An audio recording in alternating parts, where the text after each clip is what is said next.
All right, here we go. Whoop, whoop. Welcome in, everyone. Welcome, everyone. Welcome to Teach LA, Teach for LA. It's great to see everybody this fine morning. Good morning. Are you Miss Rosemary Wrenn? I'm Rosemary right here. I'm David. Hi, David. Nice to meet you. Nice to meet you too. Okay. Rosemary, let me know when you want to start. You can start. I'm going to make Joanna co-host here so she can control things if necessary. All right. Yeah. Well, good morning. Good morning, everyone, and welcome to Teach for LA. I'm Leah Martinez from Rio Hondo College, and I would like to introduce you to our speaker for today for Transformative Teachings, Culturally Sustaining Pedagogies, Rosemary Wrenn from Cuesta College. Let's give her a hand. Yay! Well, and I've got to give a plug too. We're so proud because Rosemary, Dr. Wrenn, just got her doctorate pretty recently. So we got to make sure we throw in that doctorate at the front. That's right. Well earned, Rosemary. Thank you. And I am so grateful to Leah and Renee for always putting these events together where we get to talk about things that are important to us about teaching. And we would love to know who you are and where you're coming from or where you're joining us from today. So if you don't mind dropping that in the chat so that we can just kind of have a good understanding of who's in the room with us today. And my name is Rosemary Wrenn. I use she, her pronouns. I work at Cuesta College as the lead faculty for elementary education. And I also get to work over at Cal Poly SLO. So I literally go back and forth between the two colleges. And it's been really cool because I've been able to communicate between the CSU system and the community colleges, and to really see how, understanding how each one of them works, it's helping me serve my students better at both colleges. And with me today is one of my awesome students, Joanna. She's here to help with the chat. And she is one of my students at Cuesta College who has completed her bachelor's and is getting ready to apply to teacher preparation programs. So I'm really excited to have her here today. So throughout the session, if you have questions, please pop them in the chat. I have a long slide deck that I don't plan to get all the way through. I'd rather answer the questions that are important to you. So I'm going to go ahead and start sharing my screen. And hopefully this will all work the way it's supposed to. I have not been having great experiences lately with technology is what I'm going to say. So if you could in the chat, please go ahead and like I said, your name, where you're joining us from, and you know what age group are you looking to teach? And what I have to share with you today is my understanding and my learning about culturally sustaining pedagogies. I am not an expert. I am an ongoing, always learning scholar. So what I'm sharing with you today is, like I said, my best understanding of this field. And so the link, I can drop the link for the slides here in the chat. So if you want to follow along, you're welcome to do so. Let me find it here. Nope, it's not going in. Hold on, like I said. Okay, there we go. So you're welcome to copy those slides and all that. I just ask that you give credit to the scholars that I've cited throughout. And before I get started, I want to acknowledge that the land that I am on right now and that both colleges stand on is the land of the Yaktichu Tichu Yaktalhini Northern Chumash. They are the original, current, and future caretakers of this land and culture of the area that's occupied by Cuesta College and Cal Poly SLO and my home. My home is on the site of one of the largest villages of the historical Chumash. And one thing that I ask you to do is to find out what land are you on? And you can do that. I don't have a link here, I'm sorry, but I'll find the link for you to share with you. Yeah, and can everybody mute, please? Yes, we did Yeah, thank too. you. Just good. Okay, thank you so much. Okay, so Rosemary, if you want to make me co-host, I can start muting people. yeah, I'm gonna mute Thanks. all. There, hopefully that did it. Can y'all hear me? Yeah, okay, I'm not muted. All right, so anyhow, I want to share with you that this weekend I attended a memorial for the elder of the Northern Chumash tribe here in Avila Beach. And it was a phenomenal experience and really reminded me that the land that I am on is not mine. And that in order to do more than just give you a land acknowledgement, I want to encourage you to look into the land you're on and find out how can you support the work of the community that has been taking care of your land from time immemorial. And one thing that I'm doing here, and I want to share with you because I hope you'll join me in supporting the Chumash Heritage, the National Chumash Heritage Marine Sanctuary proposal that is currently up for approval. And it's been a labor of love, and the elder that just passed away, it was his life's work. And a good friend of mine, it's her family. And so it is possible to contribute back. And I know this is a workshop on education, but it's important that we walk our talk. And that's really the first step in culturally sustaining pedagogies, is walking the talk and following through on these kinds of reparations, whatever we can possibly provide. So if you're interested in that, I will get the link and share it with you at some point here. So this is me. As Renee just mentioned, I just completed my doctoral program, and I see one of my colleagues, Dr. Sam Rodriguez, has joined us as well. And we completed a program in educational leadership with an emphasis in social justice.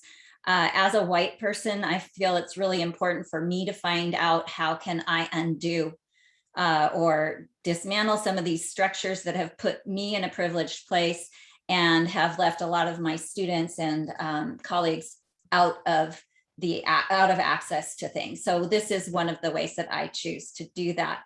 My research is in how to better prepare teachers to navigate issues of race and identity in the classroom, and recruiting and retaining a more representative teaching force. So again, if you want to turn your camera on, that's great. I also understand days where we just can't deal with a camera. So it's up to you. And then if you haven't yet, please let us know who you are and where you're joining us from. So culturally sustaining pedagogies, I will share with you some definitions. And right now, some of the premier work in culturally sustaining pedagogy is coming from Drs. Paris and Aleem. And this is straight out of their work, which is called culturally sustaining pedagogies.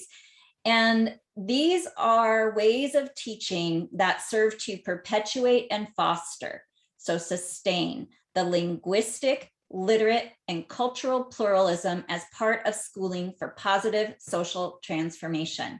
So to unpack that a little bit, we're talking about really encouraging and celebrating and weaving into the curriculum activities, learning opportunities, dynamics that support children with their language and their culture. And really beyond heroes and holidays, make it just part of the fabric of the classroom. Sorry about that, my mouse does that. Another way to look at it is that culturally sustaining pedagogy exists wherever education sustains the lifeways of communities who have been and continue to be damaged and erased through schooling. And I get passionate about this because when I really think of what this means, when we talk about erasing, we have in this country, in this country that is now called the United States of America, on this land that wasn't ours to have in the first place, a deliberate effort to erase entire civilizations. It's not funny, it's mind-boggling. So as teachers, what can we do about it? We can make sure that our own children's, our own students' lived experiences are valued and validated and celebrated and incorporated into our curriculum. So I'd love to see, what is something that you wish your teachers had known about your ways of knowing and being? In the chat, type in the chat. Oh, here's the slide deck again, if people want that. But while, so what I'd like you to do is think of something that during your schooling, you wish that your teachers had known about you or had valued about you. And it could be anything from the fact that you had a yellow kitty cat at home to you wish that they knew what an awesome cook your mom was. And so go ahead and type that in the chat, but don't hit enter yet. And this is something I call a waterfall. It is not my idea. I can't remember whose idea it was, but anyhow, so go ahead and what is just something you wish? Maybe you wish your teachers knew that you had a heritage that wasn't obvious by just looking at you, or that you had a different home every night. All right, so 3, 2, 1, hit enter. Okay. Oh, sweet. Okay. All right, so we've got, okay, about the Japanese internment camps, because yeah, and so Sarah, I'm with you on that. There is definitely a deliberate effort to take the wealth away in the Japanese farmers and the property owners that were sent to internment camps out of, yeah. So the pressure of doing well in school from my parents. I wish they made left-handed materials. Yes. Not all kids have 2 parents living. Yes, absolutely.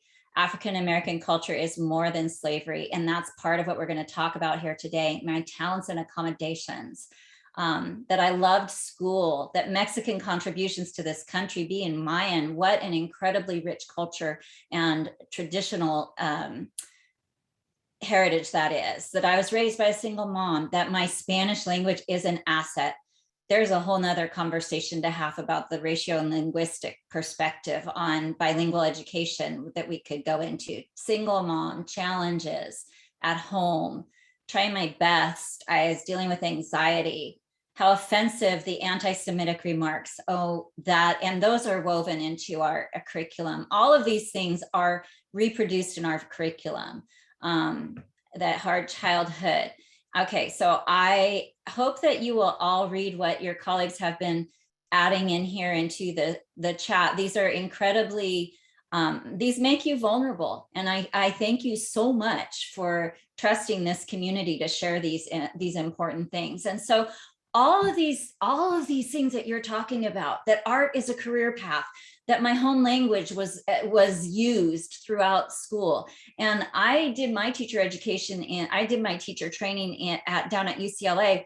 And I was in a school in Koreatown where it wasn't Spanish, but multiple dialects of Chinese and Korean that were being spoken. And so just what an incredible wealth that would have been to celebrate, instead of rigidly putting kids in boxes and expecting them to only communicate in Spanish. The invalidation and erasing all other people's history within history class. And Claudia, with that, we're going to dive into this a little bit more. So absolutely, all of these are extremely valid. And again, these point to the need for culturally sustaining pedagogies. So you've probably heard about culturally relevant and culturally responsive pedagogy.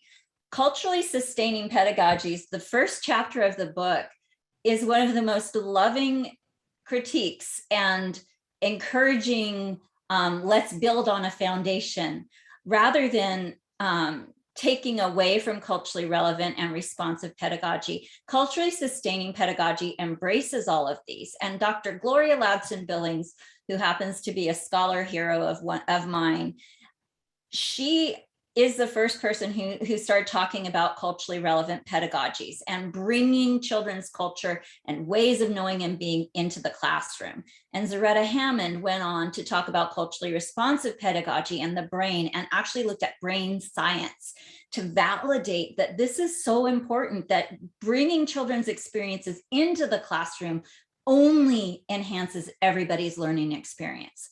And then Louis Mall and Norma Gonzalez and a whole group of people talk about funds of knowledge. Funds of knowledge are your ways of knowing and being that, for whatever reason, make you who you are and are valuable to our community. And an example of this might be, let's say, and this is related to a situation I had at Cuesta College with a student of mine who his family was migrant farm workers and worked so hard. And this young man came up to me and said, you know, I'm having trouble with an English teacher because he looks at my dirty fingernails and he just treats me poorly because he doesn't think I'm very smart because I work in the fields.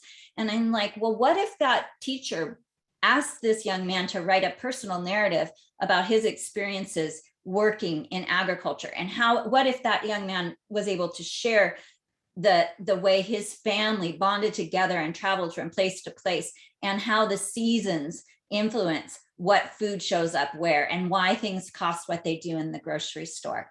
So inviting that in, or inviting, like I said, maybe like a really cool thing you wished your teacher knew was that your mom was an incredible cook and she made these awesome things. My grandma is Italian, or she was Italian, and she would make these cookies called pizzelis. The whole house would smell like licorice when she'd make these things. And there was all this story that went along with it. And wouldn't it have been cool if my teachers had thought that my immigrant grandma was cool and could learn and share her knowledge with my classmates?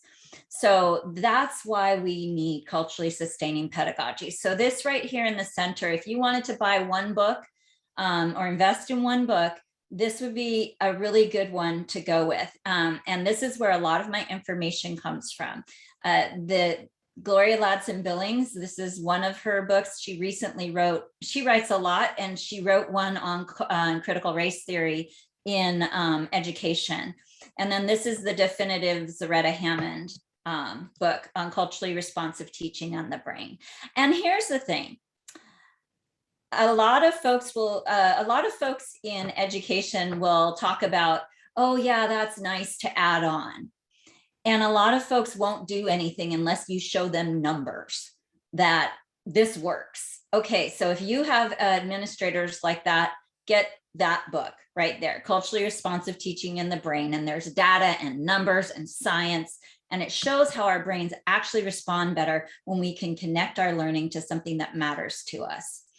So in Paris and Alim, that's one thing this workshop isn't. I'm not going to give you a bunch of tips and tricks.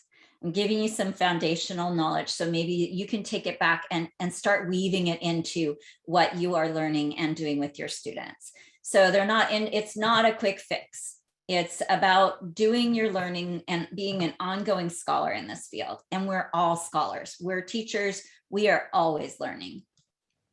So why do we need it? I kind of alluded to it. Most of us have been raised with a curriculum in the United States that is really centered on the white experience. This is an area I did a deep dive on in my dissertation, and it doesn't really need a deep dive to find really quickly that our curriculum is centered on the white experience. Our history books tell the story of the people who win, right? And from the moment white settlers came onto this continent that we now call North America, we started taking over, because it was this doctrine of discovery that we discovered. And because these people lived in a different way and had homes that looked different from what things looked like where the settlers came from, they must not be civilized. And so whiteness became this primacy of everything on this continent. And right here, you will get into an argument, I promise you, with people who will say, oh no, but that's just how it happened. No, it really isn't. As we're finding out now, and that's something we'll talk about I'm going to talk about in a minute, is all the stuff we don't teach that we get to college and we haven't learned, that I get to be a 50-year-old woman finding out for the first time. I'm more than 50 now, but I'll tell you, there's a lot I've learned in the last few years that I never learned in school. I learned to read from books with pictures like that one right there in the center. And chances are a lot of folks in this call either learn to read or their parents learned to read in the Dick and Jane books, which I don't know if there was ever a person of color anywhere in those books. And lucky for me, as a first grader in the suburbs in post-war Long Beach, I had a Black woman as my first grade teacher, which is very unusual, but lucky for me, I did. Because from that very young age, I saw my teacher, Mrs. Collins, as a leader, as a person who knew me, who knew everything, and taught me to read and all of that. So even if it wasn't in the book, I saw her as a scholar, and I think that imprinted on me pretty early. But I'm a weirdo in that way. Most people don't have a teacher of color their whole K-12 experience. And if so, it's very rare. So, and that's especially horrible for students of color, because we know, and I'm not going to go down that whole path, but we know there's the research and the data support that students do better with same race teachers, especially students of color. And that, like I said, I'm not going down that path today, but that is part and parcel of this culturally sustaining pedagogy, because in order to get more teachers that are more representative, we have to have people who think they belong in school. If you spend 12 years reading these kinds of books, are you going to ever find yourself in your curriculum? If all you ever hear is about how your ancestors were meek and mild and submissive and victims, are you going to want to participate in your history class? Are you going to want to do those assignments to just talk about the trauma over and over? No, you're going to check out. And why are you going to stick with school when your teacher in kindergarten won't let you speak your own language and discounts your parents because they are having a hard time coming to events because they work 2 jobs, and then your teacher just assumes they don't care about your schooling when in fact they care desperately, and that's why they're working 2 jobs. So we have to make kids feel like they belong in school if we want them to become teachers. And so that's why it's so important that we integrate this culturally sustaining pedagogies into our classrooms. So this other thing is the canon. And someone has asked for my dissertation link. I'm happy to provide that once I figure out how to get it. And so Cristobal, I'm happy to share that with you. But it's hot off the press, so I will I can email that to you and add it to a link in the slides. Thank you for asking. So yeah, so we're looking at and I'm seeing some great comments here in the chat. It was difficult for me to relate. And we're looking at like this 10 must-read classics for high school. So we've been reading the same books for the last 200 years. Who wrote all those books? Well, I would have to say mostly a bunch of old white men wrote those books. They might not have been old when they wrote them, but we need to show the wealth and beauty of the literature that's being written by everyone in this country. And we need to celebrate the deep scholarship. And we need kids to see themselves in the curriculum. I was trained extremely well to be colorblind in my teacher education. I got my degree in the late 80s. Yeah, I'm that old. And I was trained very well to be colorblind. I was trained to teach multicultural education, but not see color and not distinguish color. And it's the perception of colorblindness, as Benia Silva tells us, it comes from the idea that we think that talking about race makes us racist. In fact, if we don't acknowledge our students' ethnicities and racial identities and other identities, it's like they're invisible. Again, would you stay in a place where you're invisible? Would you want to go there every day? And so this is another reason for colorblindness. So colorblindness assumes that one size fits all. And this is where I get into talking about the Common Core standards and assuming that there is such a thing as a standard child. I've never met that standard child, so I might get in trouble for talking about that here, but I'm going to say that even within the Common Core standards, think about how can you bring in culturally relevant materials, and there's ways to do that, and I'll share some resources with you. This is another myth. This is another myth, that young children are colorblind. Again, busted. Children as young as like 3 and 6 months old recognize a difference in skin color and respond differently to skin color. And we know that in preschool, children are already making their understandings about race. So children are never too young to be talking about race and understanding it and responding to their natural curiosity about it. My goodness, like, why ignore these questions?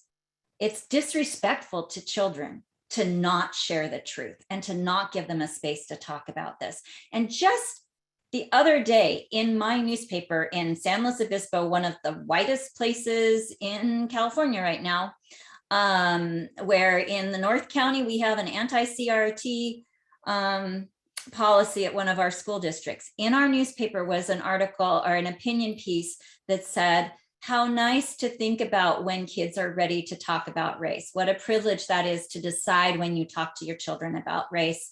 Black kids talk about it from day one. So I want you to think about that. How young is too young to talk about race?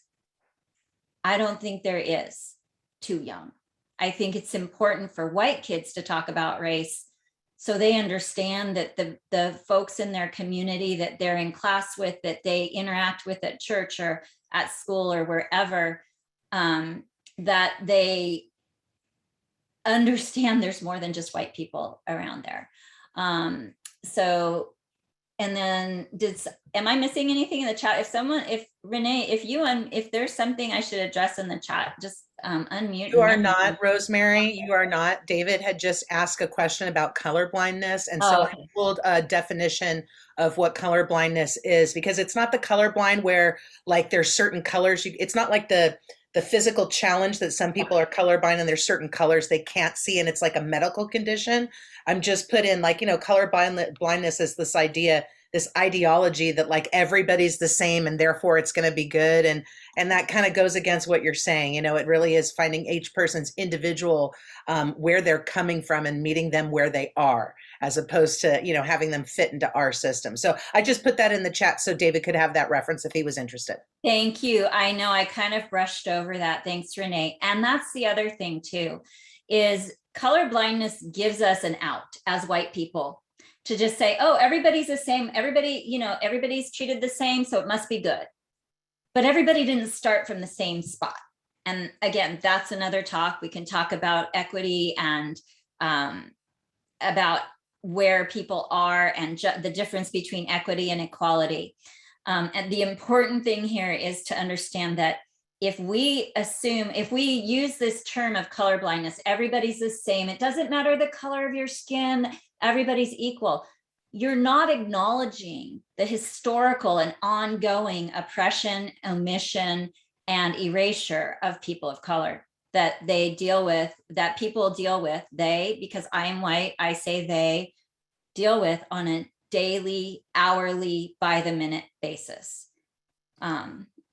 So another term that I find to be very helpful in this situation is color muteness. And Mika Pollock, who is a scholar who is currently at another one of my alma maters at UC San Diego, she coined this in her research, in her initial graduate work, about we just don't talk, if we don't talk about it, it's not there. So we talk around race. We don't, until George Floyd's murder in plain sight and the activism that evolved from that over this past year. We couldn't even say racism. We couldn't talk about race. I was walking around with the book by Benia Silva, and one of my dear friends, nice, wonderful, very generous woman, said, can we just not call it racism? Can we call it something else? And there's a book that just came out by Robin DiAngelo, called Nice Racism. White people, I encourage you to check that out. Niceness is not anti-racism. Niceness is glossing over. So if we don't, again, color muteness is not talking about race. And I challenge you to engage in inquiry and finding out about race, finding out about the kids in your classroom. If you're not teaching yet, I encourage you to learn as much as you can about the history of education in this country. When we talk about erasure and omission, I get speechless. The magnitude of the effort to literally exterminate entire civilizations on this continent, it's mind-boggling, and I'm not yet grasping the magnitude of it. So I taught fourth grade for years, and talking about the mission system. And it doesn't take a whole lot of research to find out what that really was. And what that was a way for Europeans to claim land on this continent. And I would argue, use the church as that vehicle by which they did it. And then when they were done building churches, they went to the ranchos, which then monetized the land and put Spanish folks in charge of the land in California. And now we're telling the indigenous folks and the folks of Mexico to go back where they came from. White settler colonial folks like me are the people who have invaded. So I want you to invite you to think about that. And then the Indian boarding schools. And again, I had students come to me at Cuesta and at Cal Poly who had never heard about Indian boarding schools. I didn't learn about them until I was an adult. And we're hearing more about them because of what's going on in Canada and reparations and efforts to, I don't know. The question I have is, what school do you know that has a graveyard?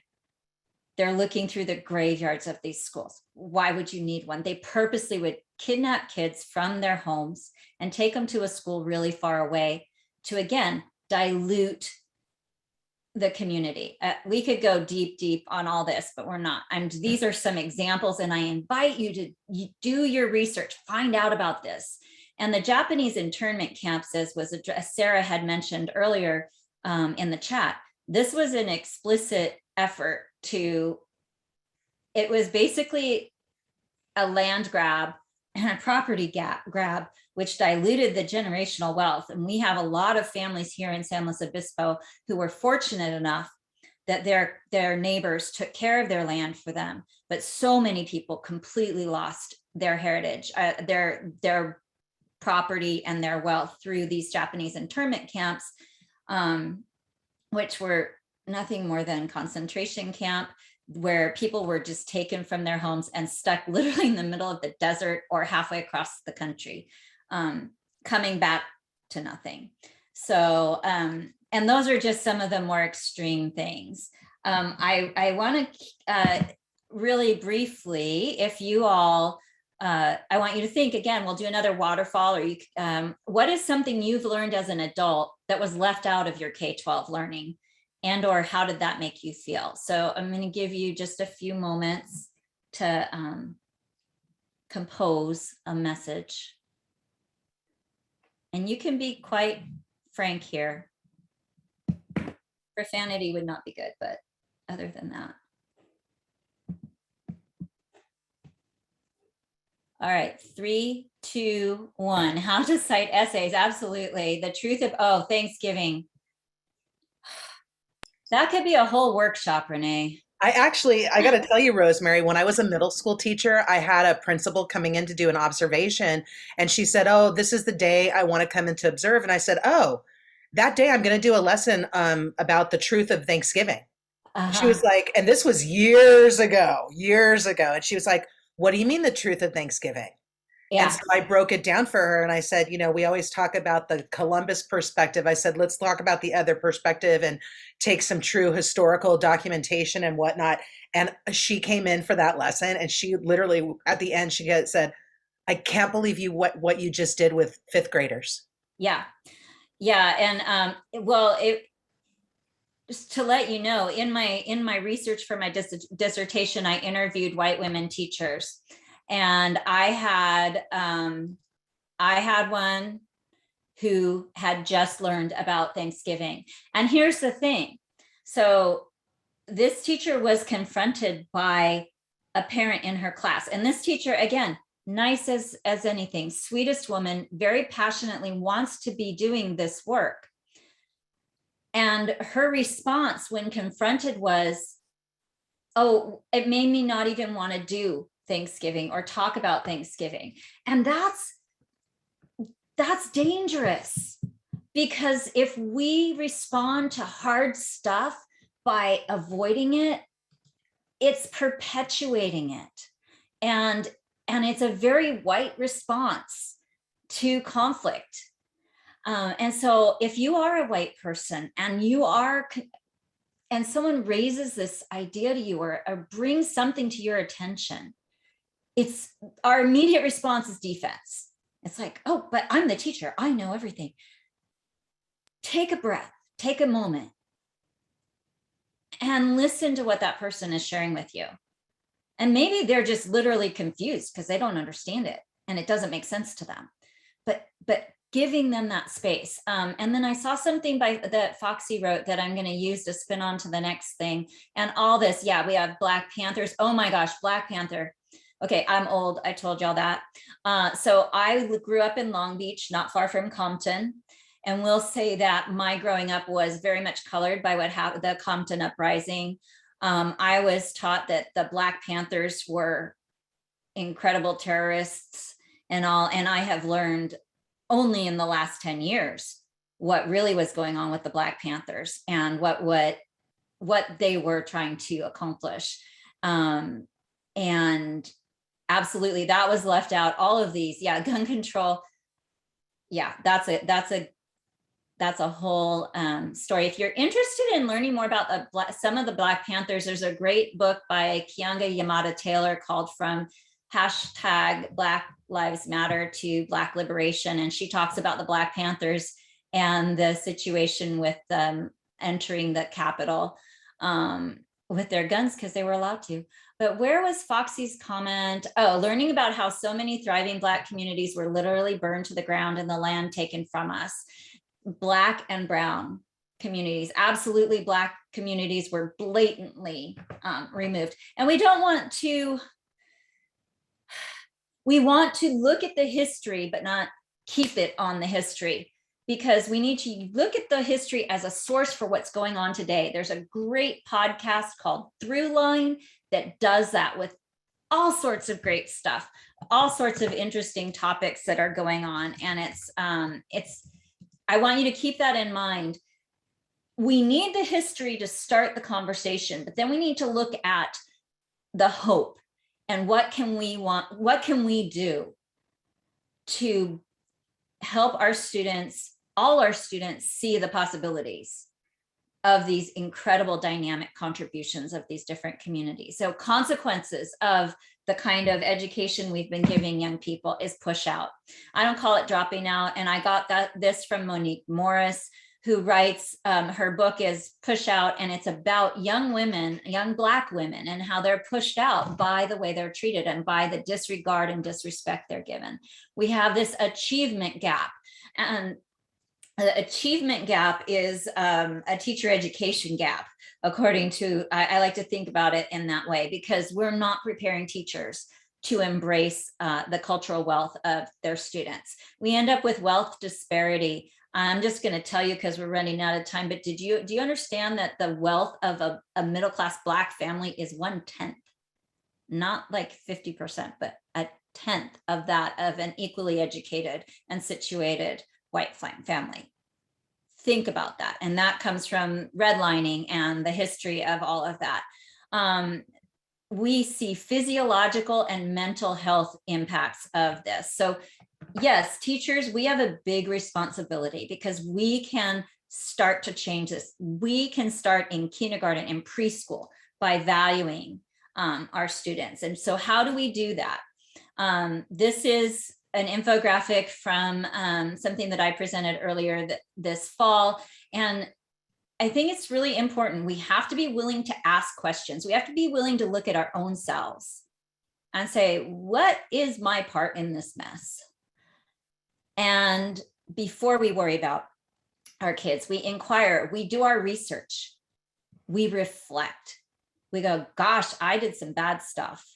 I've definitely perpetuated a lot of this stuff myself. So I do my research. How can I do better? And act. This part right here is the hard part, I think. Well, no, the whole thing is hard for white people, but especially acting, because that means we were doing something messed up.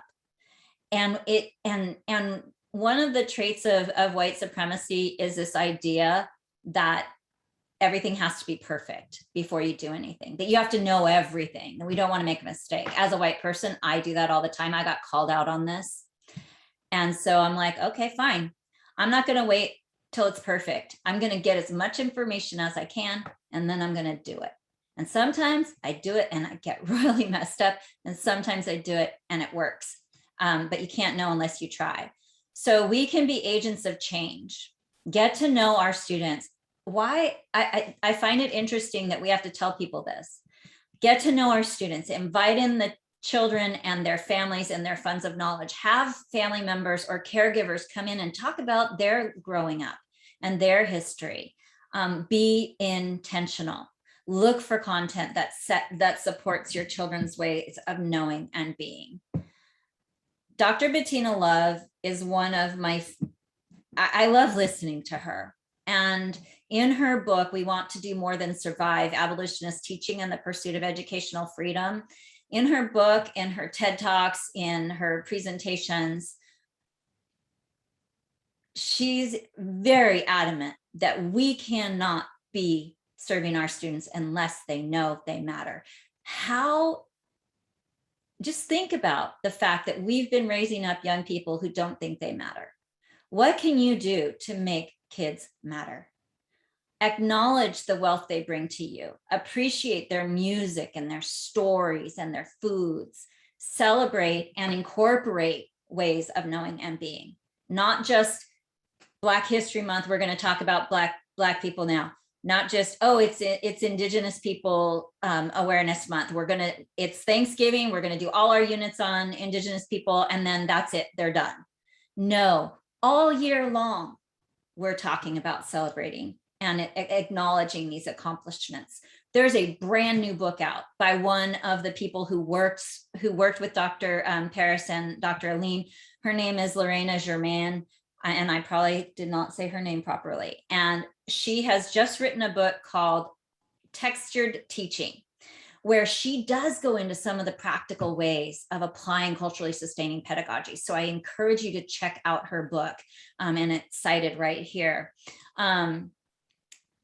Remember, and don't ever let somebody at a university tell you that you're not a scholar, because if you are teaching every single day, you are observing, you are evaluating, and you are testing out strategies with young people.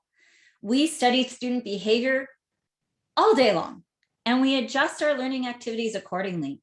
We ask questions and answer them. We discover and implement new strategies, and we research and design new curriculum.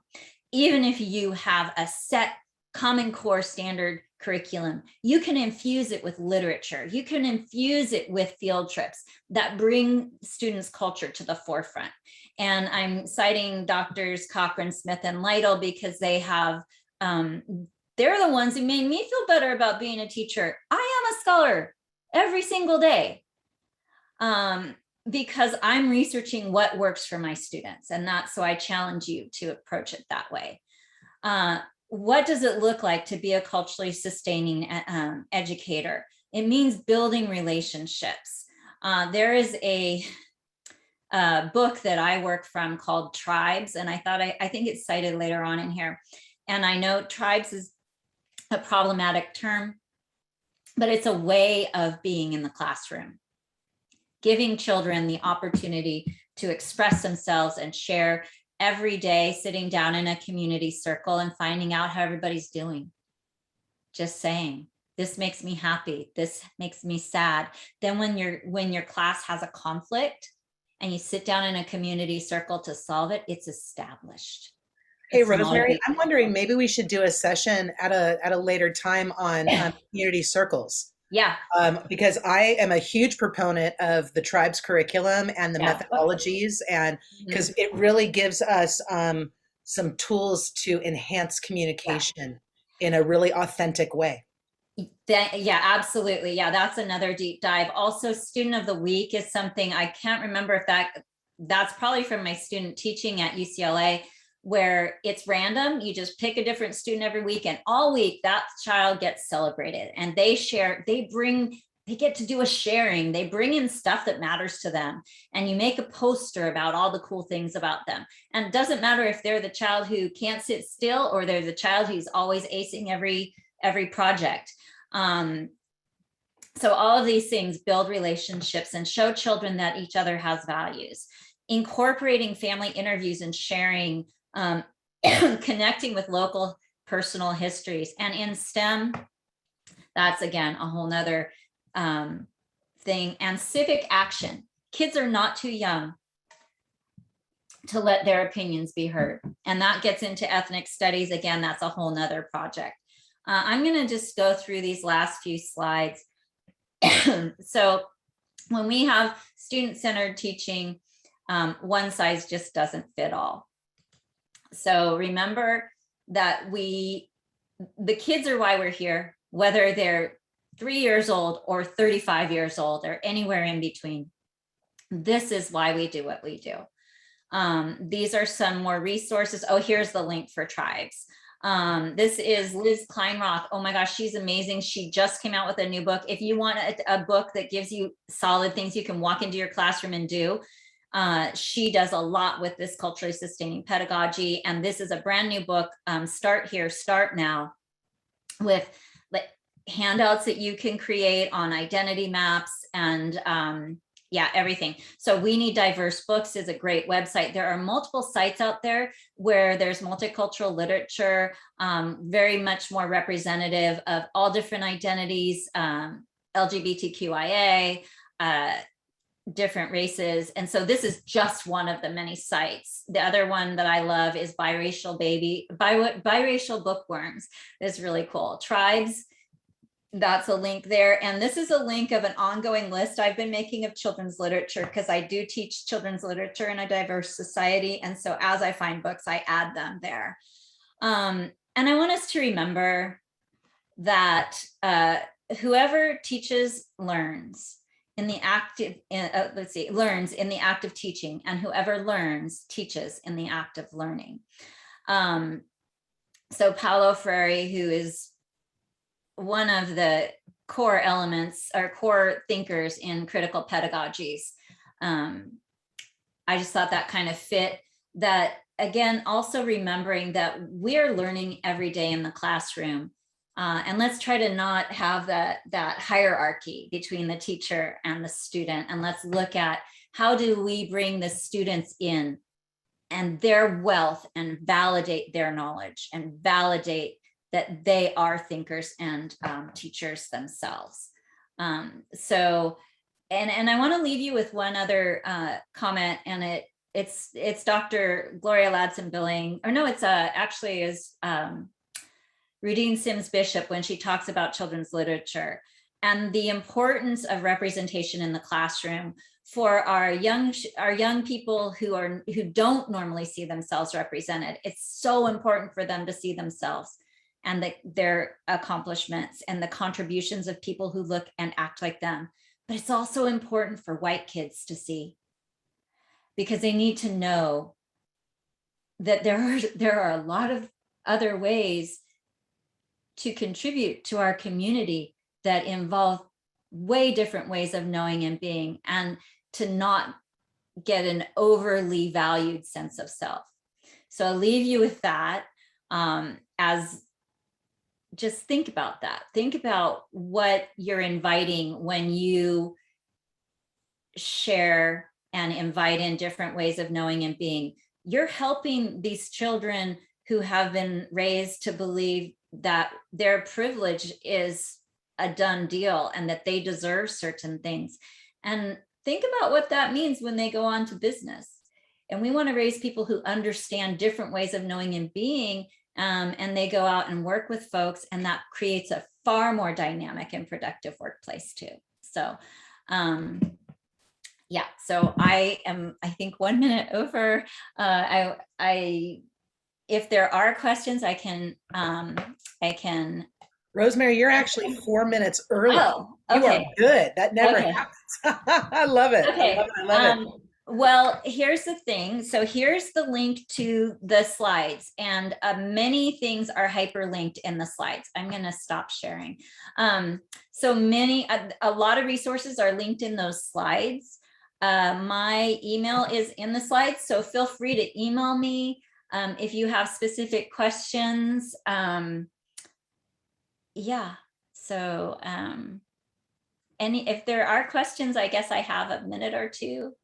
That's wonderful. If anybody has a question, either unmute or raise your hand or use the raise hand function. And before we go to questions, Rosemary, I just want to put in a little blurb here. I was a big believer in doing community circles in my classroom at all times and at all ages, even when I had my college classes. And one of the things that I found really valuable, especially when I was at an elementary school campus, also this was good at a middle school campus, but we did family potlucks a couple times a year. And it wasn't like once, and there weren't like, it was always after school in the evening. People could bring whatever they wanted to. So if you were in a situation where financially you couldn't afford to bring a casserole, you could bring a bag of chips. You know what I mean? But if you were in a situation where you wanted to bring like a cultural meal from your family and your heritage, you could. And we saw over time that doing these potlucks, it just, like I literally had somebody who was high up in the union come up to me and say, you know, Renee, I don't know if you should be doing these because you're setting the standard too high for the rest of us. And I said, well, as a new teacher, this is an option that I'm doing. I want to build community. Can I tell you the last potluck I had that year? I had a class of 34 students. The last potluck that year, we had over 80 people show up. Well, and Renee, I want to appreciate that, because one of the most common things, because I do ask my students in both my intro to teaching and my children's literature class and my other intro to teaching class, to reflect on things that they've experienced throughout their childhood. Every term, I have multiple students talk about how lunchtime was really hard for them, because their family their mom would provide them with a meal that was part of their cultural heritage, right? And these often didn't look like peanut butter and jelly sandwiches. These often had an aroma that drew a lot of attention to them. And I sit there and I'm like, you know, we need to normalize these things. And normal for us is whiteness. That's just all there is to it. Our educational, political, and economic systems are all normed to whiteness and white values. But what a difference like a potluck, community meal has it's an opportunity to invite in all these different ways of knowing, and find out you might really like something that your classmate gets to bring every day, you know?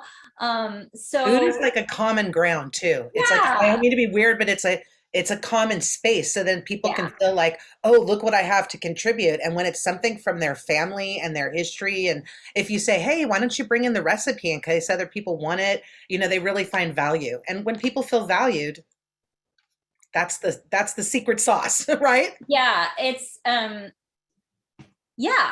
mean, and I get into this because I've been doing so much research in this area, talking to people. I'm also working to better understand ethnic studies and develop ethnic studies opportunities for educators, because now we have this mandate that we're going to be teaching it, and we need to be careful about who's teaching it, because if we don't teach ethnic studies properly, we end up doing more harm. In fact, I should not be the person teaching ethnic studies, but if we don't have people prepared to do that. So I think, yeah, Julie, I wish I could address all of these comments and have conversations on all of these topics with all of y'all. If you want to continue this conversation, message me, email me, ask for topics for future conferences like this. I'm so grateful that we had so many people in this conversation today. And again, I want to acknowledge that my understanding of these things comes from research and interactions. I had a very privileged growing up. Yeah, I had everything I ever needed. I had access to school. I mean, we lived modestly, but I had access to school. I had access to clothes and food. My parents still live in the same house I was brought home to from the hospital. And I am growing in my understanding. So certainly I speak from that perspective, and I invite critique and appreciate when folks are willing to let me know if I've misstated or misrepresented something. Please let me know. But I thank you all for being here. I have hope for the future because you're here, because you care. Rosemary, I know we're wrapping Thank right you, now, Miss but Rose. Sarah just put something really powerful in the chat. She said, I think in a lot of situations, if someone white isn't teaching ethnic studies, people won't listen. That's And that's a whole Sarah, I nother thing. appreciate you saying that. I actually am doing, I'm working this December, I'm doing a series on teachers of color for a group called Joint Special Population. And it was really interesting because this is an area that I've specialized in for a while, diversifying the teacher pipeline. And my colleague who runs the group said, you know, I think it's going to be more legit if you work together with Lisa Wilson on this. And Lisa Wilson is a leader in this area. And she's also a colleague of mine who's African American. And so to me, I'm like, oh my gosh, I get to work with Lisa. That's just going to enrich this, going to make it better for all of us. So I'm not sure, and I don't agree with who the keepers of knowledge are in our system. Our hierarchy is alive and present. But I think as long as we continue to have these conversations and be willing to challenge and bring people in or step back at times and let help others to move forward. It's complicated,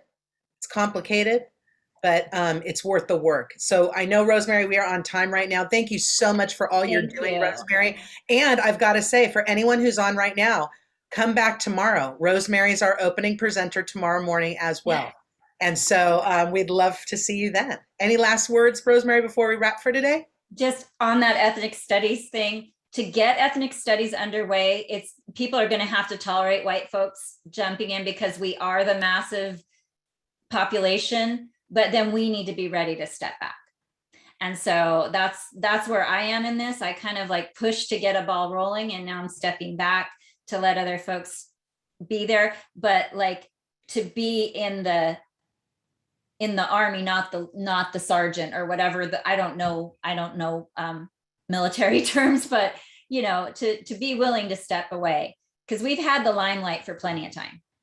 So thank you, everyone. Message me if you have questions, and have a great rest of your day. Awesome. Thank you so much, Rosemary. Everybody, we have our next session starting at 10 a.m. So please jump on that link. If anybody's missing it, just shoot me an email and I'll make sure I send it to you as soon as I can. Have a great rest of your Teach for LA, everybody.